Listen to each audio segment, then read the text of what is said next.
समंदर की गहराइयों में आपको कोई ऐसी चीज मिले, एक ऐसी डिवाइस जो हमारे इतिहास की सारी समझ को पलट दे, तो क्या हो? एक ऐसी डिवाइस जो न सिर्फ आपको यह बताए कि आज कौन सा दिन है, बल्कि यह भी बताए कि चांद आज कैसा दिखेगा, अगला ग्रहण कब होगा और कौन सा ग्रह कहां होगा। आपको बता दूं कि यह कोई काल्पनिक डिवाइस नहीं, बल्कि एक हकीकत है, एक सच्ची घटना, एक ऐसी खोज जिसने इतिहासकारों, वैज्ञानिकों और पुरातत्वविदों की नींद उड़ाकर रखी है।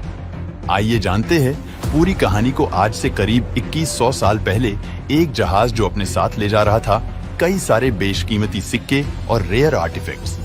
यह जहाज समंदर की लहरों को चीरता हुआ आगे बढ़ रहा था, लेकिन तभी एक भयंकर तूफान ने उसे अपने आगोश में ले लिया।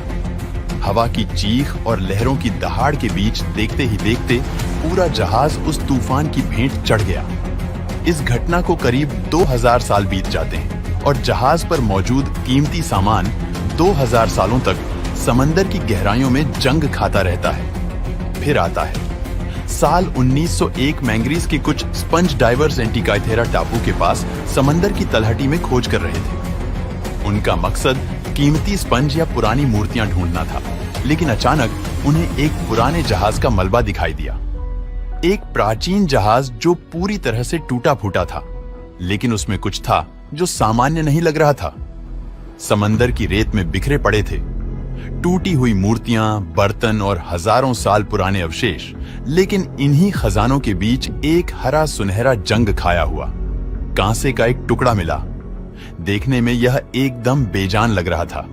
ऐसा लग रहा था जैसे यह किसी टूटी हुई मूर्ति का हिस्सा हो, या फिर कोई समुद्री कचरा गोताखोर उस कांसे के जंग खाए हुए टुकड़े को अपने साथ समंदर की गहराई से बाहर तो ले आए। लेकिन बाद में किसी ने भी उस पर ध्यान नहीं दिया, ना ही गोताखोरों ने और ना ही संग्रहालय वालों ने। उसे बाकी चीजों के साथ एक बॉक्स में डाल दिया गया, जैसे हम पुराने कबाड़ को डस्टबिन में रख देते हैं। लेकिन इतिहास को बदलने वाली चीजें अक्सर यूं ही अनदेखी रह जाती हैं। लेकिन इस बार कुछ अलग होता है। इस बार इतिहास अपने रहस्यों को खोलना चाहता था। कुछ ही महीनों के बाद मई 1902 में एक ग्रीक पुरातत्वविद वलेरियस स्टेज इस जंग लगे टुकड़े को देख रहे थे। तभी अचानक उन्होंने उसमें कुछ ऐसा देखा जिसे देखकर वह चौंक उठे।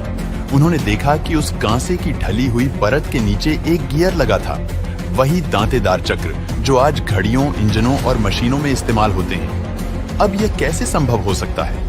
क्या प्राचीन यूनानी लोग गियर टेक्नोलॉजी जानते थे, वह भी 2000 साल पहले?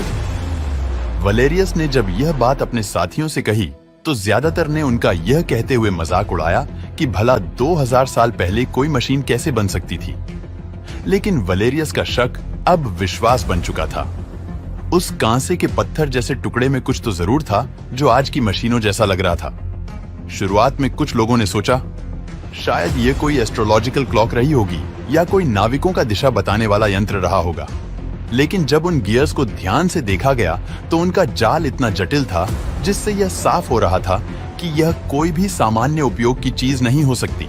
लेकिन यह वास्तव में क्या था, यह जान पाना बड़ा ही मुश्किल था, क्योंकि समस्या यह थी कि इस यंत्र की हालत बहुत ज्यादा खराब थी। यह पूरी तरह से टूटा हुआ था। समुद्र में सदियों तक रहने की वजह से यह दर्जनों टुकड़ों में बिखर चुका था और वलेरियस के पास उस समय ऐसी कोई तकनीक नहीं थी जिससे इसके अंदर झांक कर देखा जा सके कि इसके अंदर आखिर क्या है। साल दर साल समय गुजरता जा रहा था। अब किसी का भी ध्यान इस डिवाइस पर नहीं जा रहा था, क्योंकि दुनिया को युद्ध लड़ने से फुर्सत ही नहीं थी। पहला विश्व युद्ध हुआ और उसके बाद दूसरा विश्व युद्ध छिड़ गया, जिससे पूरी दुनिया में राजनीतिक उथल पुथल हो गई। पूरे विश्व में आर्थिक तंगी आ गई और रिसर्च के लिए संसाधनों की कमी हो गई, जिससे कई दशकों तक यह यंत्र बस एथेंस के राष्ट्रीय संग्रहालय में एक कोने में पड़ा रहा। कोई किताबों में उसका जिक्र नहीं करता। लेकिन साल 1950 के दशक में जब दुनिया एक बार फिर विज्ञान में तेजी से आगे बढ़ रही थी, तब इस यंत्र पर फिर से ध्यान गया। एक ब्रिटिश वैज्ञानिक और इतिहासकार थे, डेरिक जॉन डी सोला प्राइस, जो कि येल यूनिवर्सिटी में प्रोफेसर थे। उन्होंने एक दिन एंटीकाइथेरा मैकेनिज्म से जुड़े पुराने दस्तावेजों को देखा, जिसके बाद उनका चैन बैन सब भंग हो गया। कुछ तो था उस मशीन में जो उन्हें चैन से बैठने नहीं दे रहा था। उस एक रहस्यमय कांसे के टुकड़े ने उनके अंदर एक आग जला दी, एक ऐसा जुनून जिसने उन्हें सालों तक इस मशीन की गहराई में झांकने पर मजबूर कर दिया। लेकिन सवाल यह था कि इतनी नाजुक सी चीज को खोले बिना इसका अंदरूनी ढांचा कैसे देखा जाए। डेरेक प्राइस ने इस डिवाइस की गुत्थी को सुलझाने के लिए एक ग्रीक न्यूक्लियर वैज्ञानिक चारालाम्पोस काराकालोस के साथ मिलकर इस रहस्य को सुलझाने का विचार बनाया। साल था 1970 और दोनों ने इस प्राचीन डिवाइस के अंदर झांकने की एक नई तकनीक अपनाई, एक्सरे और गामा रे इमेजिंग। एक्सरे और गामा रे के द्वारा यह पहली बार था जब इस मशीन के अंदरूनी हिस्सों को बिना तोड़े देखा जा रहा था, और जो सामने आया उसने विज्ञान की नींव हिला दी। इसके अंदर से करीब 30 गियर्स, जिनमें कुछ इतने बारीक थे कि उनमें सैकड़ों दांत थे, और हैरानी की बात यह थी कि हर एक दांत सटीकता से कटा हुआ था। इसके अंदर गियर्स के अलावा दिखे कुछ केंद्रीय डिस्क, एक्सेल्स और ऐसे रोटेटिंग डायल्स जो शायद सूर्य, चंद्रमा और ग्रहों की गति को दर्शाते थे। इस डिवाइस के कुछ टुकड़ों पर यूनानी भाषा में नंबर लिखे हुए थे, जैसे 1976 223। इन नंबरों को देखकर इतिहासकारों के कान खड़े हो गए, क्योंकि यह नंबर महज अंक नहीं थे। यह थे मेटोनिक साइकिल और सारोस साइकिल के संकेत। दरअसल यह खगोलीय चक्र थे जिनकी मदद से हजारों साल पहले लोग ग्रहणों की भविष्यवाणी किया करते थे। मेटोनिक साइकिल लगभग 19 सौर वर्षों का एक चक्र है, जिसमें चंद्रमा के चरण यानी लूनर फेज और तिथियां फिर से समान क्रम में आने लगते हैं। इसका मतलब है कि 19 वर्षों बाद चंद्रमा की तिथि, स्थान और चरण लगभग वैसी ही होती है जैसी 19 साल पहले थी। इसे एक उदाहरण से समझिए। मान लो अगर आज पूर्णिमा है तो आज से 19 सालों के बाद सेम उसी तारीख को फिर से पूर्णिमा होने की बहुत अधिक संभावना होगी।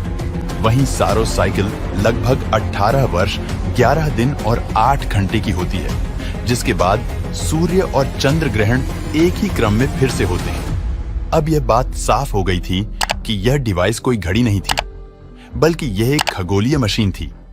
एंशिएंट ग्रीक्स न सिर्फ इन चक्रों को जानते थे, बल्कि उन्होंने उन्हें गियर्स में ढाल दिया था। अब वैज्ञानिकों ने यह तो जान लिया था कि यह डिवाइस आखिर क्या थी और इसको क्यों बनाया गया था, लेकिन वैज्ञानिक इसका एक 3D मॉडल बनाना चाहते थे ताकि वह यह जान पाए कि यह मशीन देखने में कैसी थी और क्या वह सच में खगोलीय गणनाएं कर सकती थी। लेकिन इसमें एक बहुत बड़ी समस्या थी, वह यह कि यह मशीन 82 टुकड़ों में टूटी हुई थी। कई टुकड़े तो इतने छोटे और जंग लगे थे कि उन्हें पढ़ पाना बड़ा ही मुश्किल था। इसके अलावा सबसे बड़ा सवाल यह था कि कौन सा गियर किस डिस्क से जुड़ा था, उनका अनुपात क्या था, इन गियर्स ने खगोलीय गतियों की नकल कैसे की। लेकिन साल 1990 के दशक में एक और जुनूनी शोधकर्ता माइकल राइट ने इस डिवाइस की अधूरी खोज को आगे बढ़ाया। माइकल राइट ने इस डिवाइस को स्कैन करने के लिए 3D एक्सरे टोमोग्राफी और CT स्कैन का सहारा लिया और उसे और भी विस्तार से समझा।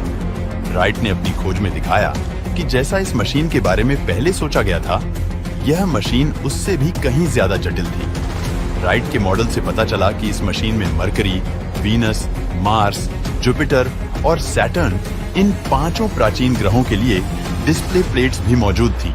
यानी यह मशीन सिर्फ चंद्र और सूर्य नहीं, बल्कि पूरा ग्रह मंडल दिखाने वाला एक यंत्र था।